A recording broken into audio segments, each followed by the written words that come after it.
आज हम जो सिंधु घाटी हड़प्पा सभ्यता का अध्ययन करेंगे। इसमें देखिए इसका आता सबसे पहले विस्तार, ये कितने क्षेत्र में फैली हुई थी और ये कहाँ कहाँ तक जो इसका क्षेत्र था, ये लगभग, और इसका जो काल क्या रहा, इसका जो है इसका काल जो रहा 6000 से 3000 ईसा पूर्व तक रहा है। अब इसका आता देखिए विस्तार जो था, ये सिंधु नदी का जो क्षेत्र है उसमें ये जो थी हड़प्पा सभ्यता या सिंधु घाटी सभ्यता, इसको जो नाम दिया गया है। फिर आता इसका जो देखिए ये आता नगर नियोजन का क्या होता, नियोजन का अर्थ होता है पूर्व योजना बनाकर किसी भी कार्य को करना। और नगर नियोजन में जो था, इसमें दो तरह का नगर नियोजन का विवरण आता है। एक तो आता ऊपरी क्षेत्र और एक आता है निचला क्षेत्र। इसमें जो है ऊपर के क्षेत्र को कहा गया है नगर का टीला, और इसमें देखिए दुर्ग टीला ऊपर के क्षेत्र को और नीचे के क्षेत्र को कहा गया है। इसमें जो निचला वाला स्थल कहा गया। अब इसमें ऊपर वाले क्षेत्र में क्या होता था, यानी कि जो मुख्य व्यक्ति थे वे ऊपर की ओर रहते थे और जो उनसे निचले वाले थे वे निचले वाले भाग में रहते थे। अब देखिए इसी के एक प्रमुख भवन में क्या क्या आते हैं। प्रमुख भवन में जैसे कि इसके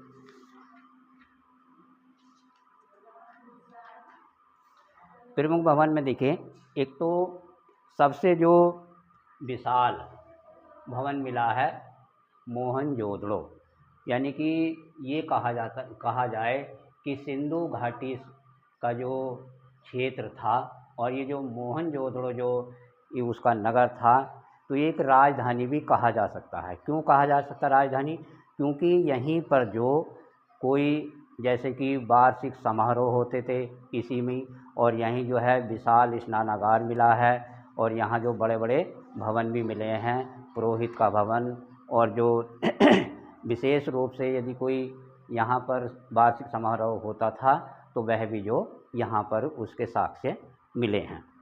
अब इसमें देखिए ये आता फिर जो आवासीय भवन में एक तो सबसे मुख्य जो है उस समय राजा के बाद जो पुरोहित का आवास मिलता है, और उस पुरोहित के आवास में जो जब मोहनजोदड़ो की खुदाई हुई तो उसमें जो पुरोहित का ही जो धड़ से ऊपर का जो हिस्सा था वह मिला है। और उसमें हुआ क्या है, उसमें मूछें तो दिखाई नहीं गई हैं, लेकिन दाढ़ी जो है विस्तृत रूप से जो है उसके चित्र जो बनाया गया है। अब इसमें देखिए सबसे पहले बात आती है, अब इसके आते हैं सिंधु घाटी सभ्यता के मुख्य कौन कौन से स्थल थे। अब इसको हम जो कितने भागों में डिवाइडेशन कर सकते हैं, यानी कि 16 जो हैं स्थानों पर जो खुदाई हुई है, और वहाँ से जो विस्तृत रूप से जो वस्तुएं मिली हैं उन्हीं के आधार पर जो हमारे जो पुरातत्व शास्त्री हैं उन्होंने जो इनका पता लगाया है। और कौन सी पद्धति से पता लगाया है? कार्बन 14 पद्धति एक ऐसी विज्ञान की पद्धति है जो कि वह एज, यानी कि ये जैसे कि कोई भी जीवाश्म है, अगर उसकी जो कार्बन 14 पद्धति से उसका डेटा निकाला जाए तो वो जो बिल्कुल जो एक फिक्स तिथि बता देती है कि ये जो है इतनी पुरानी वस्तु है या इतना पुराना कंकाल है। अब देखिए प्रमुख स्थल में आता सबसे पहले हड़प्पा जो है आज पंजाब क्षेत्र में स्थित है, जो कि बंटवारे के समय अब पाकिस्तान के हिस्से में है। तो इसकी खोज जो थी दयाराम साहनी ने 1921 में की। और 1921 में भी क्यों हुई इसकी खोज, मैं एक कहानी बता दूं इसके बारे में। देखिए वहाँ जो था पंजाब क्षेत्र में जब बंटवारा नहीं हुआ था तो एक सड़क बनाई जा रही थी, और सड़क बनाई जाने के साथ साथ जब सड़क के दोनों ओर ईंट लगाई जा रही थी और ईंट जो थी वे समाप्त हो चुकी थी। लेकिन जो अंग्रेज इंजीनियर थे वहाँ पर जो सड़क बनाने वाले, उन्होंने कहा कि पास में एक दीवार खड़ी है और दीवार में से कुछ मज़दूरों से कहा कि वहाँ से ईंटें उखाड़ लो। अब मज़दूर वहाँ पर पहुँच गए और जब मज़दूर वहाँ पर पहुँचे तो उन्होंने जो थी ईंटें जितनी ज़मीन से ऊपर की थी वे सारी उखाड़ ली और नीचे की ओर को फिर दीवार, यानी कि नीचे की ओर को दीवार की जो जैसे ही उन्होंने उखाड़नी शुरू की तो उन्होंने सूचना दी उसे अंग्रेज इंजीनियर को और उसने कहा कि नीचे को ये दीवार जाती है और ईंट जो हैं अभी और नीचे की ओर को हैं। अब उसके दिमाग में बात आई कि ये यहाँ पर जो इतने जंगल में ये दीवार कहाँ से आई और ये दीवार क्यों बनाई गई यहाँ। तो फिर उसने जो था सर जॉन मार्शल, जो कि उस समय भारत के पुरातत्व विभाग के अध्यक्ष थे, तो उन्हें जो थी सूचना दी गई और उन्होंने जो है विस्तृत रूप से वहाँ जाकर अध्ययन किया और जब जाकर जो उसकी खुदाई हुई, किनके नेतृत्व में हुई, दयाराम साहनी के नेतृत्व में सन 1921 में हुई। अब मोहनजोदड़ो की खुदाई किसके निर्देशन में हुई, राखाल दास बनर्जी के निर्देशन में हुई 1922 में। मोहनजोदड़ो ही सबसे मुख्य शहर है इसका सभ्यता का। क्यों है शहर, क्योंकि मोहनजोदड़ो से ही ये पता चलता है कि सिंधुवासी जो थे कांसे की ढलाई करना भी जान गए थे। कांसे की धातु का पता तो उन्हें चल गया था, लेकिन वे इतने विकसित हो चुके थे कि उसके जो कांसे की ढलाई करनी भी उन्होंने शुरू की थी। इस बात का पता कैसे चला, क्योंकि वहाँ जो थी एक कांसे की नर्तकी का मतलब नृत्य करने वाली, वहाँ से जो उसकी मूर्ति प्राप्त हुई है और उस मूर्ति में जो ये भी था कि उसके दाहिने और बाएं हाथ पर जो थी चूड़ियाँ थी। तो इस प्रकार से ये पता चलता है कि ये सभ्यता कितनी विकसित रही होगी। अब आगे आता देखिए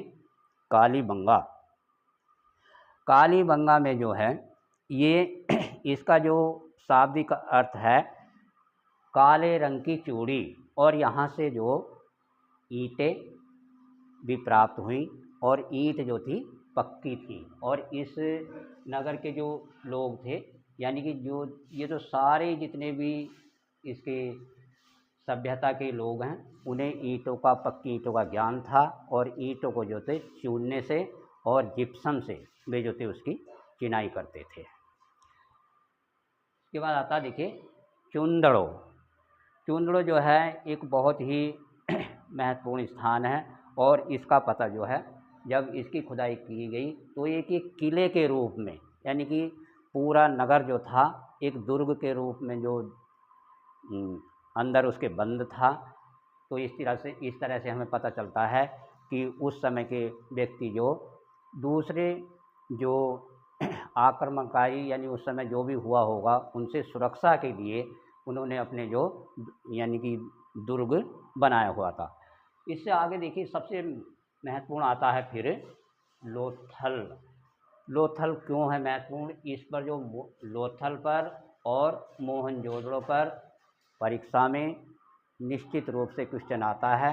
क्यों आता है, एक तो इसका जो मोहनजोदड़ो का क्यों आता है, मोहनजोदड़ो का जो ये कांसे की नर्तकी वाला क्वेश्चन जो है न जाने कितनी बार जो है एग्ज़ाम में आ चुका है। और ये लोथल क्यों आता है, लोथल जो था सिंधु सभ्यता का क्या था, बंदरगाह था।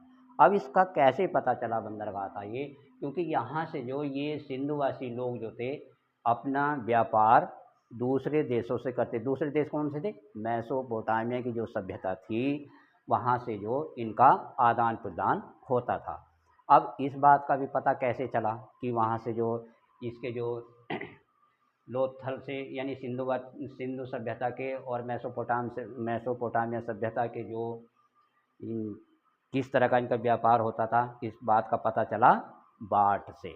यानी कि जो बाट यहाँ सिंधु सभ्यता में थे तो वही बाट जो थे मेसोपोटामिया की सभ्यता में भी मिले हैं।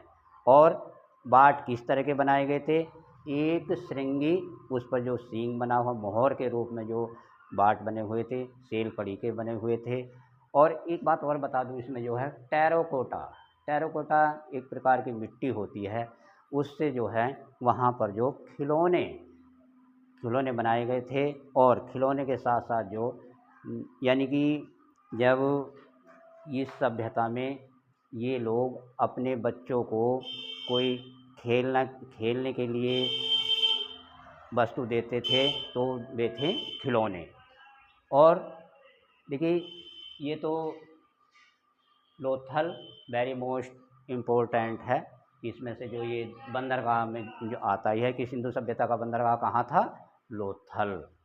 इससे आता है देखिए रोजदी, इससे आगे आता देखिए रोजदी। रोजदी में जो है ये कोई इसमें इतना बड़ा नहीं था। ये रोजदी जो है एक छोटे से, जैसे कि छोटे गांव होते हैं, उसके चारों ओर की दीवार इसमें जो कच्ची ईंटों की पाई गई है। और इसमें भी देखिए रहने का जो इसका आवास थे, पानी की निकासी के लिए जितने भी स्थानों पर खुदाई हुई है, तो सिंधुवासी जो थे, यानी कि कहा जा सकता है कि ये एक अच्छी और विकसित सभ्यता थी। क्यों थी अच्छी और विकसित सभ्यता? इन्होंने जो थे अपने सुख सुविधा के लिए सारी सुविधाएं उपलब्ध करा रखी थी। यानी किस प्रकार से, जैसे कि बरसात है, बरसात का पानी निकलने के लिए नालियां थी बनी हुई सड़कों के किनारे, और हवा आने के लिए जो भवन बने हुए थे उसमें झरोखे लगे हुए थे, प्रकाश आने के लिए रोशनदान लगे हुए थे। तो इस तरह से हम कह सकते हैं कि ये एक विकसित सभ्यता मानी जाती है। और इसके बाद देखिए आती है ये जो बनमाली। बनमाली में भी जो इसमें पक्की मिट्टी से बने हुए आकृति के खिलौने, और ये दुर्ग, निचला नगर और ऊपर का नगर, इस तरह से जो है इसमें भी आता है। रोपड़, रोपड़ में सबसे मुख्य बात आई गई है, यानी कि जब व्यक्ति की मृत्यु हो जाती थी तो उस समय जो उनका दाह संस्कार कैसे किया जाता था।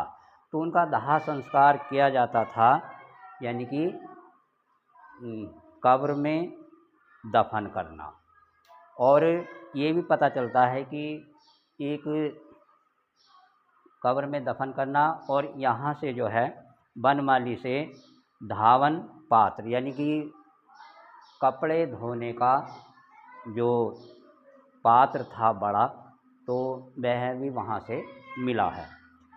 रोपड़, रोपड़ में जो है यहाँ से क्या क्या प्राप्त हुआ है, मिट्टी के बर्तन, आभूषण और फलक। फलक जो होता है यानी कि किसी भी अस्त्र पर उसका जिस्ता, यानी कि पकड़ने का हत्था, उसको जो फलक कहते हैं।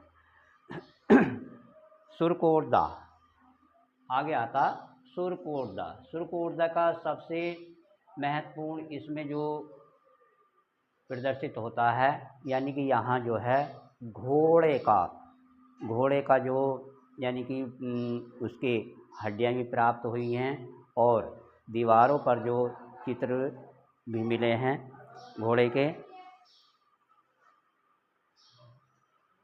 पीली मिट्टी से, यानी कि इस नगर का जो निर्माण हुआ था वो पीली मिट्टी की कुटाई करके उसके ऊपर जो ये धौली भी, यानी कि ये सुरकोर्दा का उसको जो बसाया गया था। इसके बाद देखिए धौलीवीरा, क्या था धौलीवीरा। धौलीवीरा का मतलब होता सफ़ेद कुआं। इसकी नगर योजना जो थी समानांतर चतुर्भुज में थी। देखिए कहीं तो ये आयताकार में थे और कहीं त्रिभुजाकार, कहीं चतुर्भुजाकार। तो ये जो था धौलीवीरा जो था चतुर्भुजाकार में बना हुआ पूरा नगर था, और इसकी घेराबंदी भी पक्की ईंटों से की गई थी। बालाकोट, बालाकोट में जो कच्ची ईंटें पाई गई हैं, और उसके समीप जो एक यहाँ जो है सीप उद्योग का मतलब, क्योंकि बालाकोट में जो था सीप से ही नए नए आभूषण बनाए गए, जैसे कि कंठाहार और मालाएं जो पहनते थे उस समय की स्त्रियां जो आभूषण ग्रहण करती थी, वे अधिकतर जो आभूषण बने हुए थे वे सीपी से बने हुए थे। सीपी क्या होता है? देखिए, सीपी जो नदियों में और समुद्र में एक इतने बड़े आकार का, जैसे कि मोती होता है, उसको जो घिस कर उस पर शाइनिंग करके यानी चमक आ जाती थी, तो उसकी जो इन्होंने आभूषण बनाए हैं। कोट दीजी में जो क्या क्या हुआ है इसमें देखिए, मिट्टी, मोटी चूड़ी के टुकड़े, चाक का भी जो साक्ष्य जो है कोट दीजी में मिलता है। चाक का क्योंकि चाक पर जो बर्तन बनाए जाते हैं, यानी कि इन्हें जो इतना ज्ञान हो चुका था कि ये जो मिट्टी से बर्तन बनाते और उनको पकाने की व्यवस्था भी, यानी उनको पक्का करने की व्यवस्था भी इनके पास में थी। यानी कि वहाँ से जो है, यानी कुम्हार का क्या कहेंगे उसे, उसे आवे में रख कर जो है, और चारों ओर उसके जो लकड़ी या उपले या उसको जो आग जलाकर जो उन बर्तनों को पकाया जाता था। तो इस प्रकार से ये जो है बालाकोट से भी ये हमें जो प्राप्त हुई हैं। अली मुराद एक छोटा सा स्थल है, जो कि वहाँ से एक पाषाण निर्मित दीवार से घिरा हुआ है, और यह स्थल का ज्ञात होता है। और यहाँ से जो है कुआं भी हमें प्राप्त हुआ, यानी जब खुदाई हुई तो उस कुएं का साक्ष्य भी हमें मिलता है।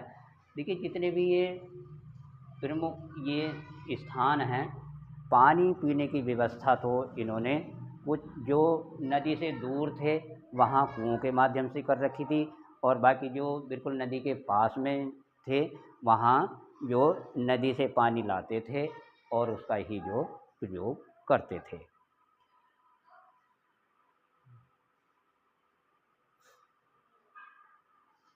संगोल, यह स्थल भारतीय, ये संगोल जो है ये जो पंजाब में स्थित है, और यहाँ जो ये एक छोटा सा गांव है, जो कि जैसे ये तो बड़े नगर थे, लेकिन ये इसके जो हैं सिंधु सभ्यता के ये छोटे नगर हैं, यानी कि छोटे गांव हैं। तो इनमें से भी जो कुछ ना कुछ ऐसा प्राप्त हुआ है जो कि हमें इसी के साक्ष्य मिलते हैं कि ये भी सभी जो है सिंधु घाटी सभ्यता के ये इससे संबंधित रहे हैं।